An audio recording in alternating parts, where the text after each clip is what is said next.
Yes भाई अपना mic बंद करो।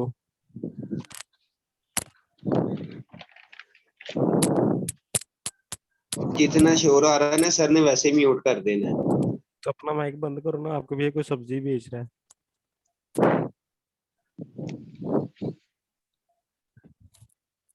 जी क्यों थे? अल्लाह ताला का शुक्र है कि आज आप सब लोग जो है वो सेहतमंद है, तंदुरुस्त हैं और आज आप लोग लेक्चर लेने के लिए आप रेडी हैं। और इसके साथ साथ आप लोग जो है वो तमाम लोग कोरोना जैसी वबा से अल्लाह ताला आप लोगों को महफूज रखे, जैसे इस मुल्क में आमीन सर जी। आमीन। अच्छा, आज का टॉपिक जो पैथोलॉजी में लास्ट टाइम हमने पढ़ा था उसको WBC को पढ़ा था हमने, और नर्सिंग से हमने पढ़ा था। किसके पास से शोर आ रहा है? शुभान के पास। शुभान यार अपना माइक बंद कर दे। और नर्सिंग हमने अनीमा के बारे में पढ़ा था। आज हम बात करने लगे पैथोलॉजी में, और पैथोलॉजी में हम नेक्स्ट टॉपिक हमारा है ब्लीडिंग टाइम। ब्लीडिंग टाइम का मतलब होता है कि ब्लड को जब हमारी बॉडी से निकलेगा किसी भी वजह से, वो किसी भी सर्जरी की सूरत में हो, किसी भी जो वो इंजरी की सूरत में हो, या किसी भी डिजीज की सूरत में हो, तो जब ब्लड निकलेगा तो उसका बॉडी से निकलने का कितना टाइम है और कितने टाइम के बाद वो खुद निकलना बंद हो जाएगा, इसको हम बोलते होते हैं ब्लीडिंग टाइम। ये बड़ा इंपॉर्टेंट है।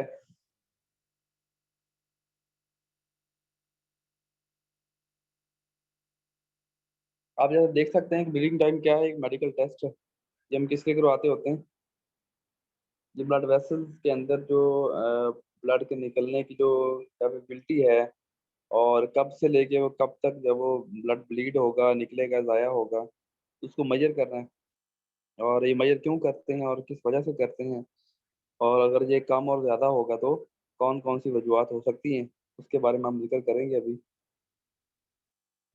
आज के टॉपिक में हमने सीखना ये है कि ब्लीडिंग टाइम करने के क्यों करते होते हैं, इसके करने के कितने तरीके हैं, और उन तरीकों में जो है वो आज हम कौन सा तरीका सीखने वाले हैं, और अगर ब्लीडिंग टाइम जो है वो नॉर्मल या एबनॉर्मल होगा तो उसकी क्या क्या वजूहत होंगी।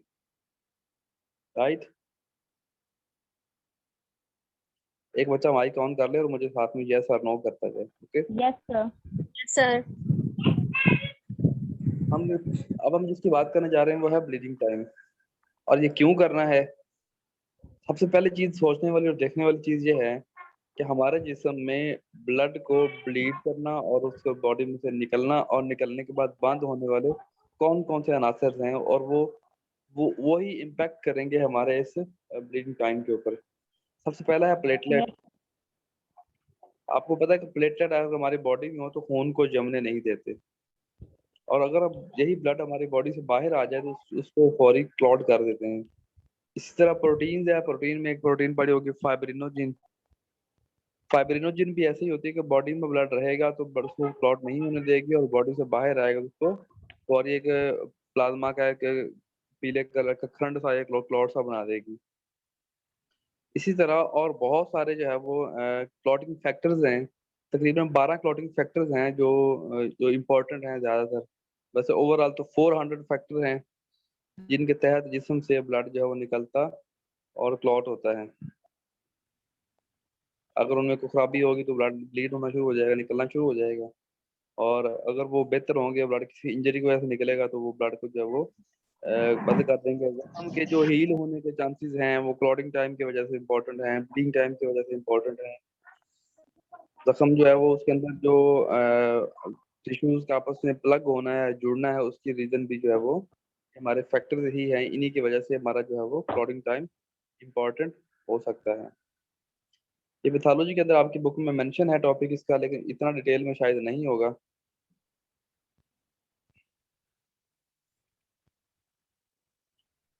आज हम बात करेंगे कि ब्लीडिंग टाइम बढ़ेगा तो उसकी क्या वजह होगी, क्यों चेक करेंगे हम उसको।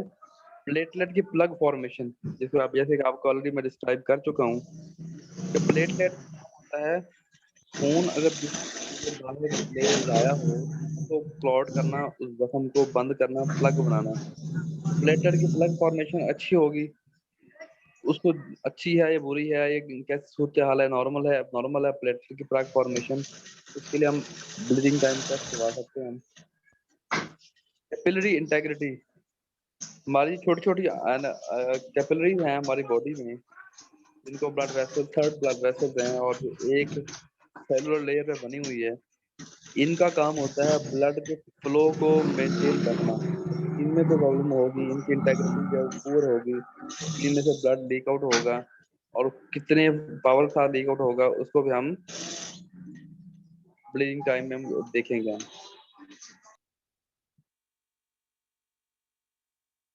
नेक्स्ट है और इम्पोर्टेंट चीज है, ये जब आप लोग क्लास में स्टडी कर रहे थे तो आप लोगों को मैंने एक क्लॉटिंग प्रोफाइल का बताया था मैंने आप लोगों को, उसमें ब्लीडिंग टाइम था, क्लॉटिंग टाइम था, प्रोथ्रोम्बिन टेस्ट था, और एपीसीटी टेस्ट है, activated partial thromboplastin time. 4 test बताए थे। क्लॉटिंग टाइम जैसे सीटी, ब्लीडिंग टाइम जिसे हम बीटी बोलते थे, और इसके अलावा हमने पीटी मतलब प्रोथ्रोम्बिन टाइम, और एपीटीटी, इन 4 टेस्टों को बताया था आपको मैंने।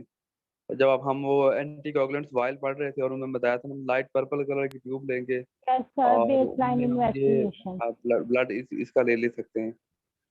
तो और साथ साथ मैंने ये बताया था कि अगर हमने पेशेंट की सर्जरी करनी होती है, तब डॉक्टर्स ये चीजें असेस करते होते हैं। किसी बच्चे ने क्वेश्चन किया था कि क्लॉटिंग टाइम ब्लीडिंग टाइम क्या है, तो क्लॉटिंग टाइम और ब्लीडिंग टाइम हम तब करवाएंगे जब डॉक्टर किसी पेशेंट की सर्जरी करने लगेगा, या किसी किस्म का भी कोई भी उसका बॉडी पे इंसिजन करना है, कट लगाना है, तो उससे पहले उसका ब्लीडिंग टाइम और क्लॉटिंग टाइम वो ऑलरेडी करवा लेंगे, और ताकि पेशेंट के खून के निकलने का और उसके बंद होने का हमें टाइम का पता हो कि कितनी देर में ये बंद और ज्यादा हो सकता है। अगर इस टेस्ट को हम नहीं करवाते तो मुमकिन है पेशेंट का ब्लीडिंग टाइम जो है वो कम हो या ज्यादा हो या abnormal हो। तो ऐसा पॉसिबल है कि पेशेंट की ब्लीडिंग फिर ज्यादा हो जाए, और ब्लीडिंग ज्यादा होने के बहुत सारे नुकसान भी होते हैं। ओके सर जी। ब्लीडिंग टाइम टेस्ट करने के 2 तरीके हैं। फर्स्ट वन है डुक्स मेथड, और सेकंड है आईवी मेथड। डुक्स मेथड में ये होता है कि हम पेशेंट की जो है वो उंगली पे या उसके जो है वो कान की जो लो है, ईयर लोब है, इसमें हम कट लगा लेंगे। ईयर लोब को पता है ना, कान की जो नीचे वाली जो हमारे नीचे से लोब है, जो हल्का नरम Yes, सा और sir. लटक रहा होता है, इसको बोलते हैं Yes, हम ईयर sir. लोब। और पेशेंट की उंगली पे हम प्रिक कर लेंगे। उंगली पे प्रिक नहीं करते तो हम अपने जो है वो दूसरा मेथड है हमारा आईवी मेथड। कौन सा मेथड है? आईवी। आईवी। कान, हाँ जी, डुक्स मेथड में कहाँ से करेंगे हम? कान की लौ से या उंगली से प्रिक करेंगे, हम दोनों में से किसी एक जगह प्रिक करेंगे। और आईवी मेथड में हम करेंगे पेशेंट की जो है वो वेन। बाजू बाजू के ऊपर हम वेन्स में प्रिक करेंगे। जी सर। हाँ जी, लेकिन आज हम जो पहला मेथड सीखेंगे जिसको हम बोलते हैं डुक्स मेथड। इसके लिए जो हमें सामान रिक्वायर्ड होगा कि डुक्स मेथड हमने कैसे करना है, और इसके लिए हमें कौन कौन सी चीजें चाहिए। पहली चीज कौन सी है क्लास? Blood lenses. ब्लड लेंसिट्स। आपने देखी है ब्लड लेंसिट्स? No, yes sir. सर जी। सब बच्चों ने देखी हैं?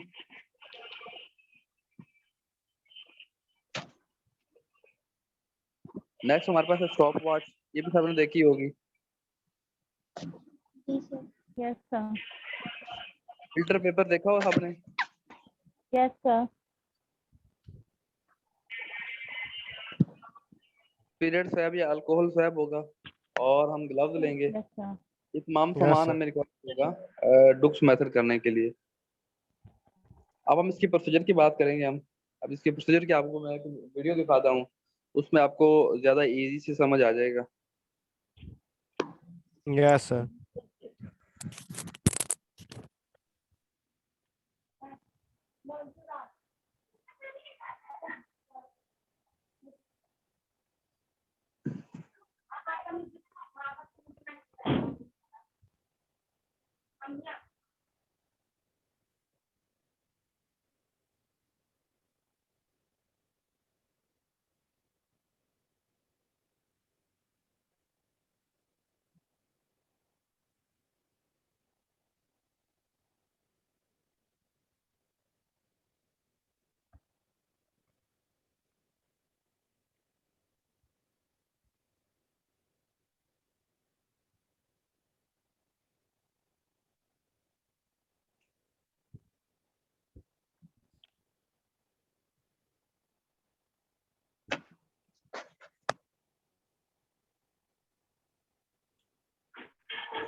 और फिर हमने स्टॉप वॉच को ऑफ कर देना और फिर हमें टाइम रेंज पता चल जाएगी। ओके, जैसे कि आप लोगों ने पढ़ा अभी कि वीडियो आपने देखी और आपको अंडरस्टैंड किया प्रोसीजर को आप लोगों ने, तो इसी तरह जब हम करेंगे, ये बच्चे मैसेज कर रहे हैं चैट बॉक्स में। ओके, हाँ जी, वीडियो के एंड में आपने देखा कि नॉर्मल टाइम कितना होता है? 1.5 नॉर्मल टाइम 2 से 7 मिनट, 2 से 7 मिनट होगा। 2 से 7 मिनट। हाँ जी, अब ये ख्याल रखने वाली बात ये है कि अगर ये नॉर्मल टाइम जो है वो 2 से 7 मिनट से ज़्यादा हो या कम हो तो उसकी कौन कौन सी वजूहत हो सकती हैं। उसको हम बोलेंगे कि ये ब्लीडिंग टाइम हमारा क्यों इम्पोर्टेंट है, किस वजह से ये इम्पोर्टेंट है, इसको हम क्यों करते हैं और कौन कौन सी वजूहत है, कौन कौन सी डिजीज को देखने के लिए करते हैं हम। सबसे पहली है प्लेटलेट डिसफंक्शन। अगर प्लेटलेट्स का जो फंक्शन है, जैसे हमने डिस्कस किया था कि नॉर्मल फंक्शन क्या है, प्लेटलेट का प्लग फॉर्मेशन करना। अगर प्लेटलेट अच्छे से काम नहीं कर रहे, प्रॉपर प्लग फॉर्मेशन नहीं कर रहे, तो ब्लीडिंग टाइम हमारा कम या ज़्यादा हो सकता है। अगर सही से प्लग फॉर्मेशन नहीं करेंगे, ब्लीडिंग टाइम ज़्यादा होगा। ज़्यादा मतलब 2 से 7 मिनट है, तो जब ये 10 मिनट से ज़्यादा हो जाएगा तो तब पेशेंट को जो है वो एडमिट करना पड़ता होता है।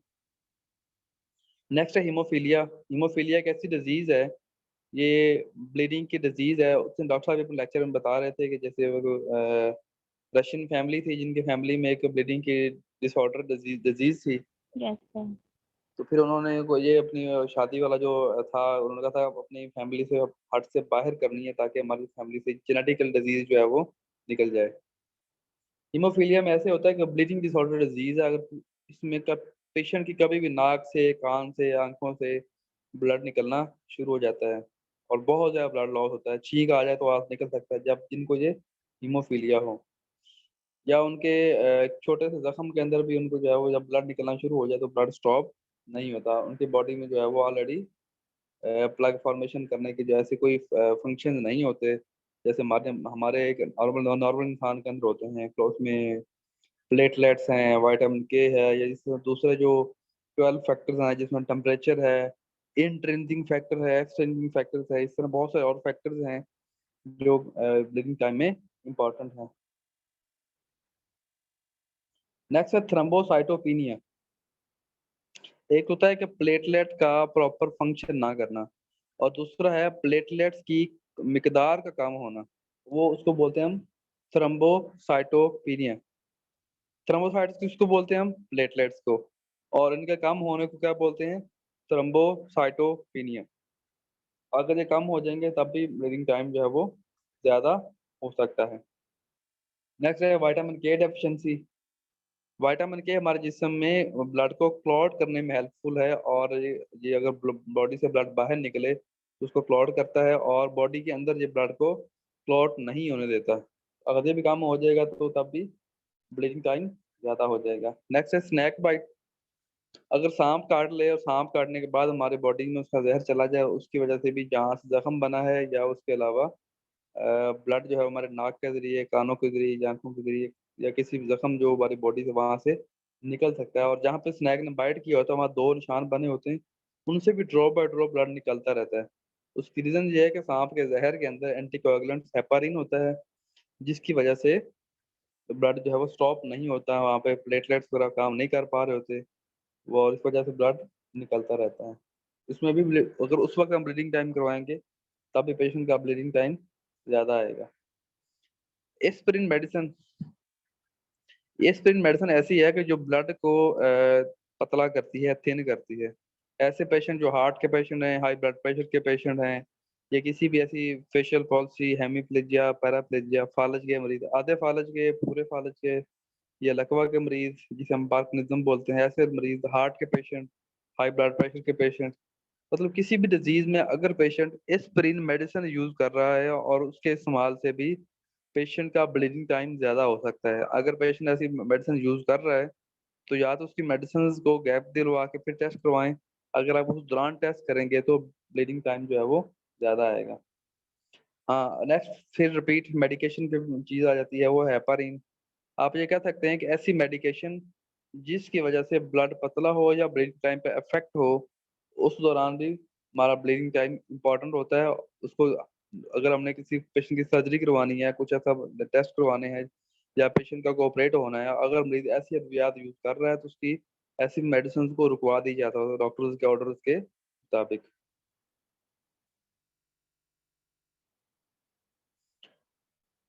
आज के टॉपिक में हमने ये पढ़ा कि ब्लीडिंग टाइम क्या होता है, इसको क्यों किया जाता है, इसके करने के कितने तरीके हैं, और करने के तरीका कार आपको वीडियो दिखाएगी, इसमें सामान कौन सा इस्तेमाल होगा। और फिर आपको ये बताया कि अगर ब्लीडिंग टाइम कम और ज़्यादा है तो उसके नीचे पीछे कौन कौन सी वजूहत होंगी, वो डिस्कस किया हमने। और आज हमने एक मेथड पढ़ा जिसको हमने दुक्स मेथड बोलते हैं। दूसरा मेथड है आईवी। इंशाल्लाह दूसरा मेथड हम कल डिस्कस करेंगे। आपकी तरफ से किसी किस्म का किसी बच्चे का कोई क्वेश्चन?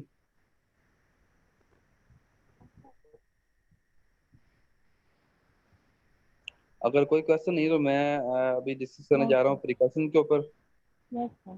प्रिकॉशन जो है वो जब हम ब्लीडिंग टाइम टेस्ट कर रहे होंगे तो हमें पेशेंट को बिठाना है। बिठाने के बाद हमने तमाम सामान पास रखना है, और पास रखने के बाद आपने स्टरलाइज मटेरियल सारा यूज करना, नंबर 1। नंबर 2, पेशेंट से ऑलरेडी पूछ लेना है कि एस्पिरिन मेडिसिन को यूज नहीं कर रहा। अगर ऐसी मेडिसिन यूज कर रहा तो उन मेडिसिन मेडिकेशन को बंद करवाएं और बाद में आप करवाएंगे टेस्ट, राइट। और इसके अलावा पेशेंट की उंगली पे आप जब आप प्रिक कर रहे होंगे तो बहुत ज्यादा जोर से और दबा दबा के ब्लड को नहीं निकालना। जब एक बार प्रिक कर दिया है तो प्रिक होने के बाद ब्लड को खुद से निकलने देना है, जोर लगा के दबा के नहीं निकालना। और टाइम की एक्यूरेसी अच्छे से होनी चाहिए। Understand class? जी सर जी। जी सर जी। अभी आपका ये सेशन तो एंड हो गया है, वैसे टाइम हमारा खत्म होने वाला है। इसके बाद आप दोबारा इसी लिंक पे ज्वाइन करेंगे और फिर हम इसकी समरी दोबारा करते हैं। ओके ओके सर जी। जी, आ जाए। मैं इसको क्लोज कर रहा हूँ, आप नेक्स्ट मीटिंग में आ जाएं। ओके सर जी।